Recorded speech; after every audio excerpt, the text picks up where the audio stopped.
നമസ്കാരം. Post market റിപ്പോർട്ടിലേക്ക് എല്ലാവർക്കും സ്വാഗതം. ഇന്ന് ശരിക്കും പറഞ്ഞാൽ ഒരു ചോപ്പി മാർക്കറ്റായിരുന്നു. നിഫ്റ്റി 25,541-ലും സെൻസെക്സ് 83,697-ലും ക്ലോസ് ചെയ്തു. 24 പോയിന്റാണ് നിഫ്റ്റിക്ക് നേട്ടമുണ്ടാക്കാനായത്. അതുപോലെ സെൻസെക്സിന് 90 പോയിന്റാണ് നേട്ടമുണ്ടാക്കാനായത്. FMCG, മീഡിയ, IT, ഓട്ടോ സ്റ്റോക്കുകളൊക്കെ മൈനസിൽ ക്ലോസ് ചെയ്തപ്പോൾ PSU bank, defence, pharma, metal, oil and gas ഒക്കെ പോസിറ്റീവിലും ക്ലോസ് ചെയ്തു.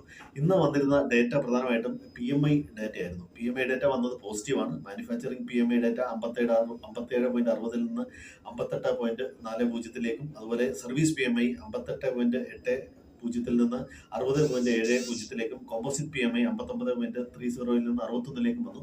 വളരെ മികച്ച രീതിയിലുള്ള ഒരു പർച്ചേസ് മാനേജേഴ്സ് ഇൻഡെക്സ് ഡേറ്റയാണ് ഇന്ന് പുറത്തു വന്നത്. അതുപോലെ ഓട്ടോ സെയിൽസ് ഡേറ്റയാണ് വന്നത്. എംആർഎം, ഐഷർ മോട്ടോഴ്സ്, TVS, അശോക് ലേലൻഡ് ഒക്കെ പോസിറ്റീവായിട്ട് അവരുടെ സെയിൽസ് വർദ്ധിപ്പിച്ചപ്പോൾ ടാറ്റ മോട്ടോഴ്സ് ഡൗൺ ആയിട്ടാണ് സെയിൽസ് കാണിച്ചത്.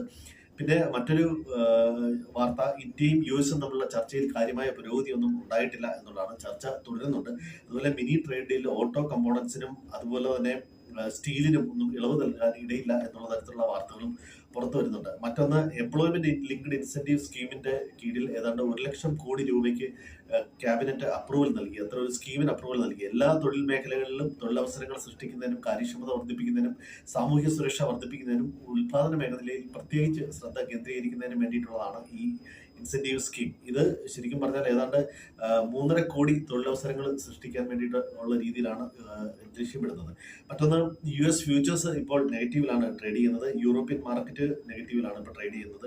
ഏഷ്യൻ മാർക്കറ്റ് മിക്സഡ് ആയിട്ടാണ് ക്ലോസ് ചെയ്തത്. US മാർക്കറ്റിൽ പവലിനെതിരെയൊക്കെ ട്രംപിന്റെ ഭാഗത്തു നിന്നുള്ള പല സ്റ്റേറ്റ്മെന്റും വരുന്നുണ്ട്. US മാർക്കറ്റ് കഴിഞ്ഞ ദിവസം S&P 500 അതുപോലെ തന്നെ നാസ്ദാക്കും ഒക്കെ ഓൾ ടൈം ഹൈ കട്ട് ചെയ്തിരുന്നു. ഒരുപക്ഷെ US മാർക്കറ്റിലേക്ക് ഒരു ചെറിയ രീതിയിലൊരു പ്രോഫിറ്റ് ബുക്കിംഗ് വരാനുള്ള ഒരു സാധ്യതയുണ്ട്. പിന്നെ ട്രേഡ് ഡീല് പല രാജ്യങ്ങളുമായിട്ട് നടക്കുന്നതൊക്കെ മാർക്കറ്റിനെ സംബന്ധിച്ച് പോസിറ്റീവാണ്. അതുപോലെ അവിടുത്തെ ബിഗ് ആൻഡ് ബ്യൂട്ടിഫുൾ ബിൽ, ആ ബില്ല് ഒരേ സമയത്ത് അവിടെ അംഗീകാരം നേടുന്നതിനോടൊപ്പം അത് US എക്കോണമിക്ക് വലിയധികം ഒരു ബേർഡൻ ആകുന്ന അല്ലെങ്കിൽ കടം വർദ്ധിപ്പിക്കുന്ന തരത്തിലുള്ള ഒരു ബില്ലാണ് വരുന്നത്. അപ്പോൾ എല്ലാവർക്കും നല്ലൊരു ദിനം ആശംസിക്കുന്നു. Thank you.